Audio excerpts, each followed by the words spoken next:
والذاریاتی ذروا، قسم ہے اس کی جو بکھیر کر اڑانے والی ہے، فالحاملات وقرا، پھر بوجھ اٹھانے والی ہے، فالفاجریات یسرا، فالجاریات یسرا، پھر نرم چلنے والی ہے، فالمقسمات امرا، اور پھر حکم سے بانٹنے والے ہیں۔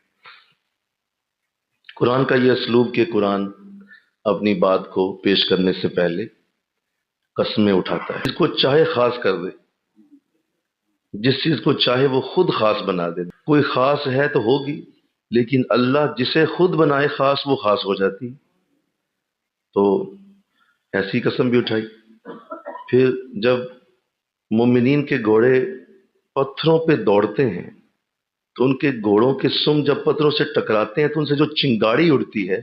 اللہ فرماتا ہے مجھے اس چنگاری کی قسم، کہ ان کے گھوڑے جب وہ پتھر سے ٹکراتے ہیں، سموں والے ان کے پاؤں، تو وہ ظاہر ہے نیچے انہوں نے لوہے کے وہ سم، اللہ فرما رہا ہے مجھے اس کی قسم۔ تو اسی طرح قرآن میں یہ جو ابھی آپ قسمیں دیکھ رہے ہیں، اس سے پہلی جو قسم ہے وہ ہوا ہے، جو بکھیر دیتی ہے چیزوں کو، جب وہ چلتی ہے تو بکھر جاتے ہیں، وہ جو بھی اس کے سامنے ذرات ہوں وہ اسے بکھیر دیتی ہے۔ اللہ فرما رہا ہے وہ جو تیز ہوا چلتی ہے اور جو بکھیرتی ہے چیزوں کو، مجھے اس کی قسم ہے۔ یعنی اللہ نے خود اپنی ایک بنائی ہوئی چیز کی قسم اٹھائی، اور پھر فرمایا کہ جو پانی کو اٹھا کے بادل چلتے ہیں، مجھے ان بادلوں کی قسم، وہ بوجھ اٹھانے والے بادل جن کے اندر منو ٹنو پانی محفوظ ہے۔ اور تم دیکھتے ہو کہ پانی کے اوپر جب کشتی چلتی ہے تو وہ کیسا نرم نرم محسوس ہوتی ہے، تو مجھے اس کشتی کی قسم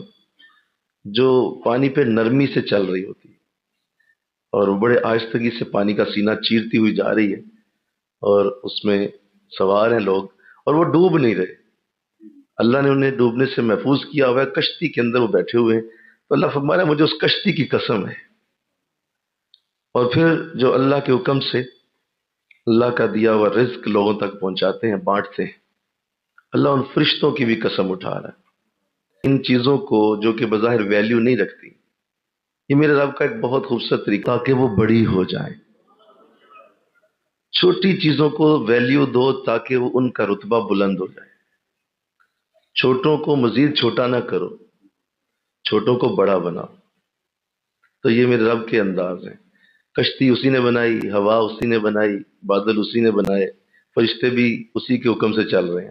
لیکن اللہ نے جب ان کی قسمیں اٹھائی ہیں، چلو کہ اگر انہیں یہ پتہ چلا یا انہیں جب علم ہوا ہوگا کہ ہمارے رب نے ہماری قسم اٹھائی ہے، تو بتائیے کتنے خوش ہوئے ہوں گے وہ فرشتے جن کے ہاتھوں میں اللہ رزق بھیجتا ہے۔